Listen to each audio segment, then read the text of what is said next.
great ships filled the sky, and Imperial Thunderhawks dropped earthward, delivering advanced squads of Space Marines.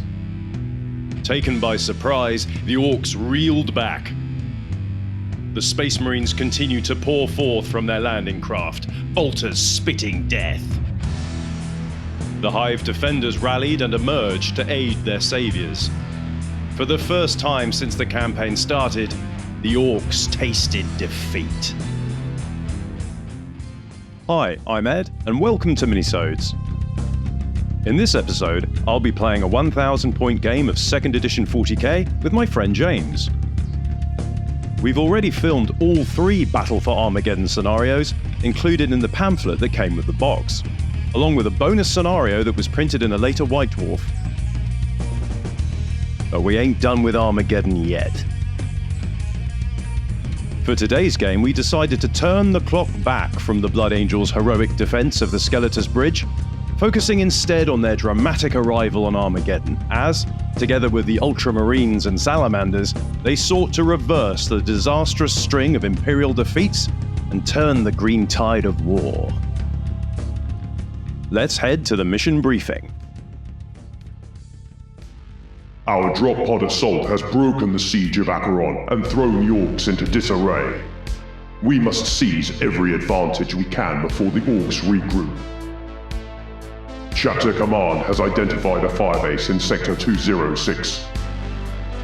A squad of our scouts has secured the firebase and brought its auxiliary systems online. Predictably, the firebase's augurs have detected heat signatures consistent with an Ork mechanized formation. It seems the Orks are intent on seizing the firebase for their own ends. See that they do not. Brother Captain Tycho, accept your orders. Take and hold the firebase. Rout the Ork raiding forces sent against you. Go now. Place your faith in your sanctified war gear. Let none stand before you.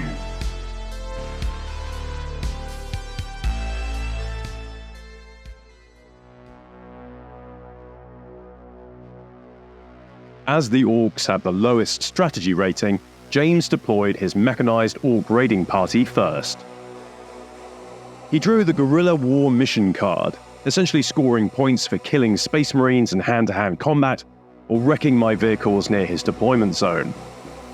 James placed his first buggy, armed with a heavy plasma gun, on his right flank, not far behind his second buggy, armed with a twin-linked heavy bolter. Reveling in the machine's noxious fumes and thundering engines, a mob of bad moons, tooled up to their teeth with bolters and 3 shiny plasma guns, brought up the rear, led by a knob in mega armor. In the center, and ahead of the main horde of Ork infantry, James deployed his unfortunate shield of 30 Gretchen armed with autoguns, encouraged by a mob of 20 Goth Orks behind them. Foremost in this green tide of Orkish machinery and dead-hard lads strode Boss Thundergit himself, banner flapping in the heat of Armageddon's suns, and eager to get properly stuck in and looting the shiny stuff. On James's left flank stomped Da Snapper, an Ork dreadnought armed with a las cannon and heavy bolter. Dead killy, dead crunchy. James's last unit, a war track armed with a twin heavy bolter, anchored the extreme left of his deployment zone. This model was kindly sent to me by viewer Scott, further bolstering the Evil Sun's contingent of his Ork force. Thanks, Scott. With James's army arrayed before me, it was time to deploy my Blood Angels.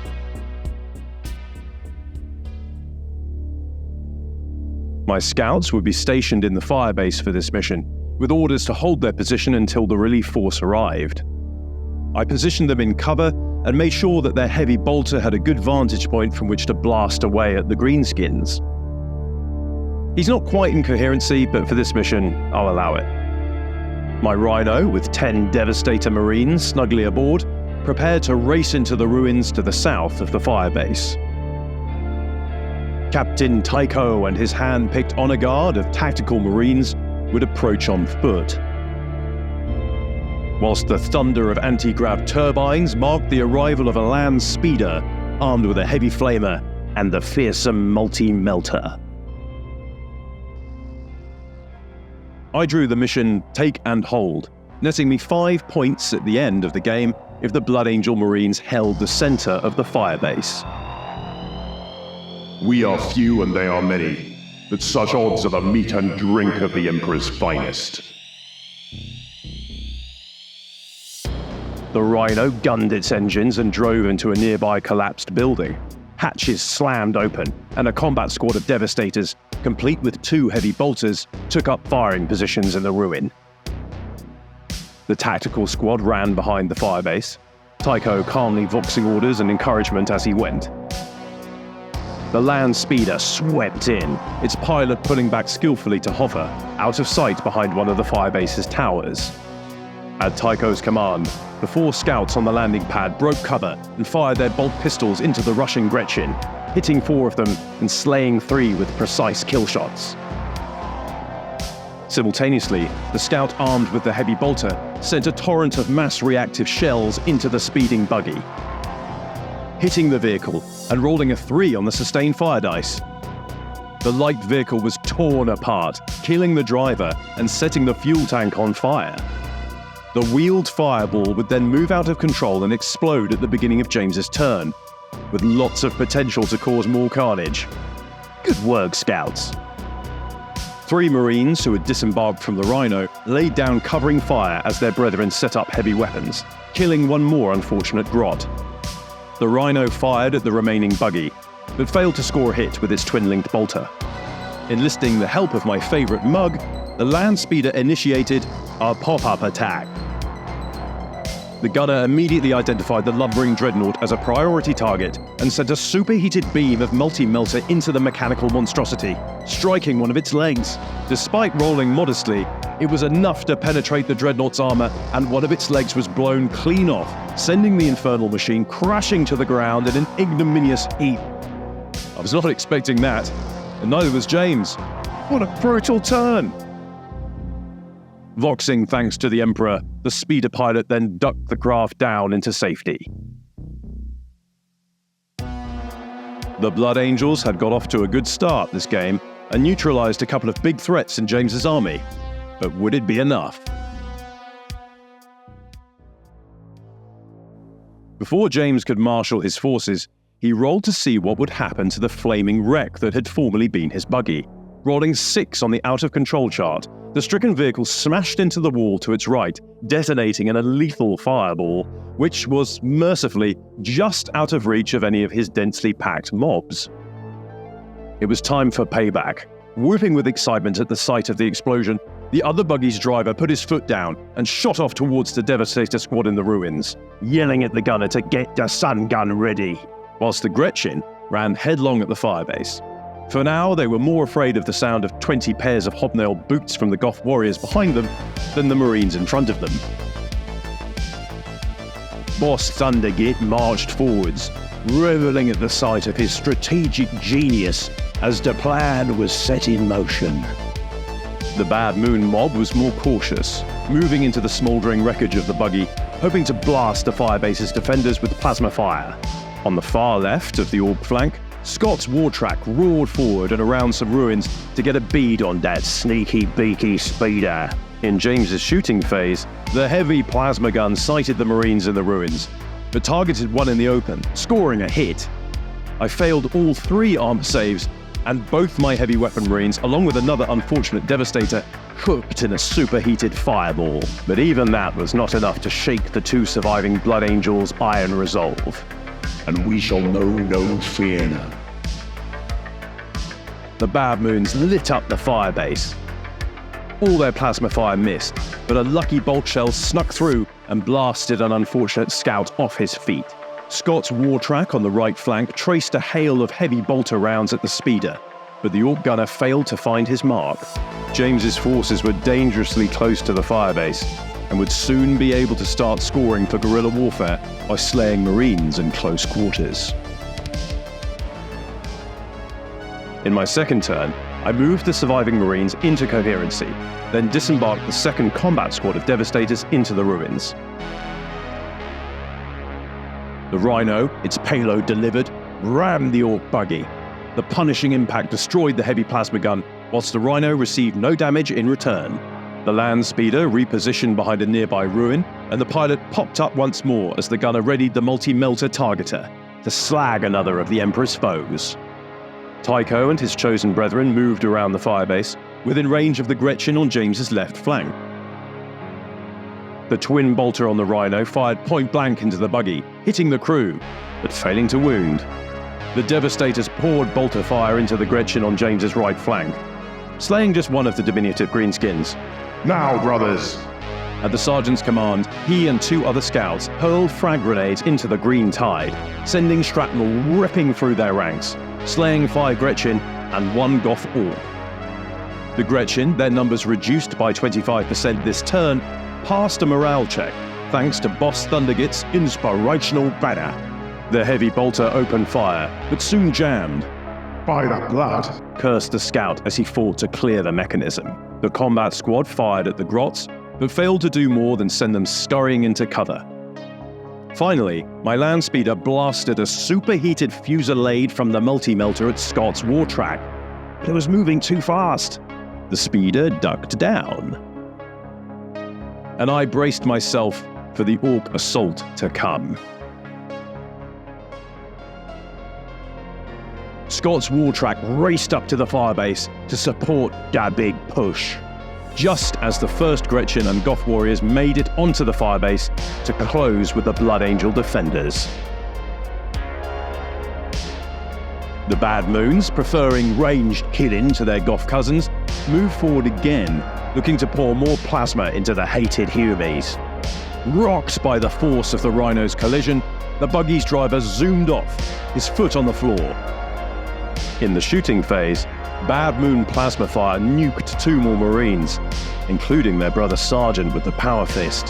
Their leadership was tested, but they held firm. My faith is my shield. Scott's war track fired its heavy bolter into Tycho's brethren, Get some, homies! blowing the Marine armed with the flamer into chunks of ceramite and gene-wrought flesh. In the hand-to-hand combat phase, the Gretchen succeeded in overwhelming an unlucky scout Marine, but were then mercilessly cut down by the Sergeant and his last surviving brother on the landing pad, flinging their corpses into the Orks below.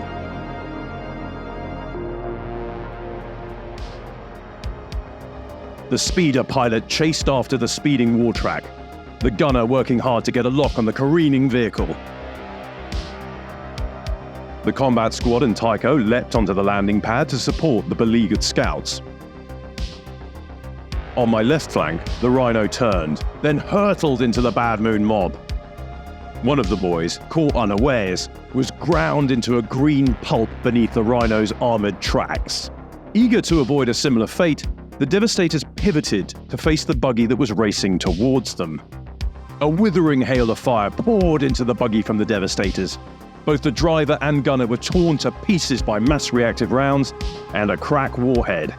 But the buggy remained intact as it hurtled out of control. We'd have to see where it would crash in James's next turn. The land speeder gunner took careful aim at Scott's war track, but again, the skillful or just plain lucky speed freak evaded the molten blast. Curses! The heavy flamer, however, washed over the grots in the open, turning 7 into cinders. Again, they remained more afraid of their Ork masters than the Space Marines, and held position. The scout in the tower cleared the jam and opened up into the Goths, scaling the firebase, chewing through 2 Goth Orks before they could reach the 2 scouts on the landing pad.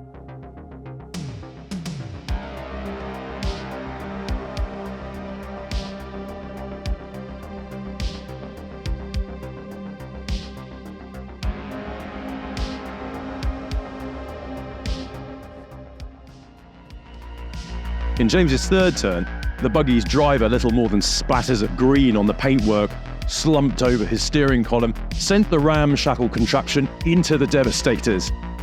I was afraid of this. One of the Marines leapt clear, but 2 others weren't quick enough and were duly crumped. A nanosecond later, the buggy struck the wall of the ruin, detonating the fuel tank, sending the plasma cannon's reactor critical. The buggy and surviving Devastators disappeared in a brilliant flash as a miniature sun erupted on the battlefield. What a way to go. At the mega-armored Nob's order, the Bad Moons charged into the Rhino, just as eager to kill the driver as they were to loot the shiny stuff within. The driver brought Scott's war track about so as to rake the Marines on the landing pad with heavy bolter fire in the shooting phase. Meanwhile, Thundergit's assault began in earnest. The Goths stomped over the corpses of the Grots in the first wave and hurled themselves, choppers raised, into the scouts. The Grots fired at the land speeder, but failed to harm the lightly armored skimmer, whilst the Bad Moons blasted at the hatches and vision slits with their plasma guns. The mega-armored Nob grasped the armored track of the Rhino and tore at the machinery, throwing the track and leaving the driver fighting to control the vehicle. On the landing pad, the scout sergeant went down underneath the hacking swings of Ork axes, but the Ork triumph was short-lived, as the last scout in the barricade wreaked a terrible vengeance on his killers, slaying 2. This is what I love about 2nd edition, it's so cool! In my final turn, the damaged Rhino flew forwards before coming to a grinding halt in James's deployment zone.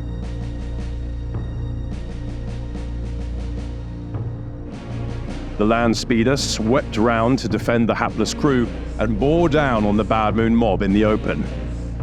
It was time. Counter-assault. Drive them back. The combat squad and Tycho rushed the Goths, falling in alongside the heroic scout.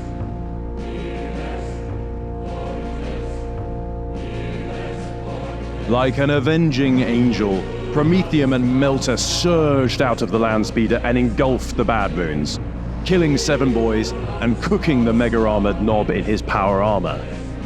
Singed but otherwise unharmed, 1 Bad Moon remained, who passed his leadership. The heavy bolter continued firing, but, frustratingly, jammed once more. The Marines on the landing pad were going to have to rely on their skillet arms alone for this one. This was a critical combat, and the result of what was about to happen would in all likelihood decide the outcome of this battle. The Space Marine sergeant whirled about with his chainsaw, decapitating 1 Ork, before putting the boot in a snarling Ork's face, then parried a blow from another assailant before running him through with a counter-thrust. The squad leader behind him dispatched another Ork with his combat knife. Oh, superb Space Marining here. Captain Tycho crushed the life out of the last Xeno to stand on the landing pad, bellowing, "Show me what passes for fury amongst your misbegotten kind." The Goths' leadership held, just thanks to Boss Thundergit. That was a satisfactory turn, but James still had enough units on the board to deny me my objective. This would be close. Scott's war track raced to catch up with the speeder as James sent in the next wave, including the mighty Thundergit himself. If you want something done, do it yourself. The last Bad Moon, the war track, and Grots all stitched a hail of bullets and plasma after the land speeder. A plasma bolt found the pilot, killing him instantly. The speeder would lose control until the gunner could take over. As this was the last turn, the speeder would count as destroyed for the purposes of the mission. On the landing pad, bitter hand-to-hand fighting resumed. The sergeant went down to a charging Ork, his crimson blood mingling with fungus-green gore. Furious at seeing another of his storied brothers slain, the scout again defied the odds to avenge his fallen comrade. Epic stuff. Thundergit bested a tactical marine, punching his lights out with a jab from his power fist. Not even Thundergit's presence could persuade the remaining Goths to stay in the fight. Battered and bruised, the lads quit the landing pad. I suppose we could always come back and have another go. With the game over, we tallied up the points, and 12 victory points for the Blood Angels and 9 victory points for the Orks. A much-needed victory for the Imperium.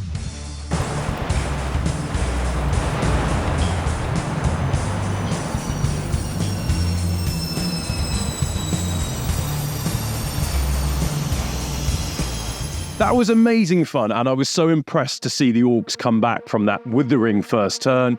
Losing their Dreadnought and Buggy at the beginning was pretty nasty, but then again, my Devastator Marines did not do very well. They really underperformed.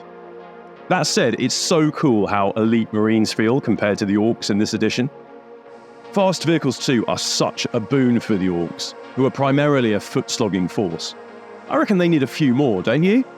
Maybe some artillery too. And commandos. Watch this space. If you enjoyed this second edition battle report, please don't forget to like the video and subscribe so you don't miss the next one. Any suggestions for the next scenario would also be welcome. Put your thinking caps on. Take care everyone, and we'll catch you in the next video.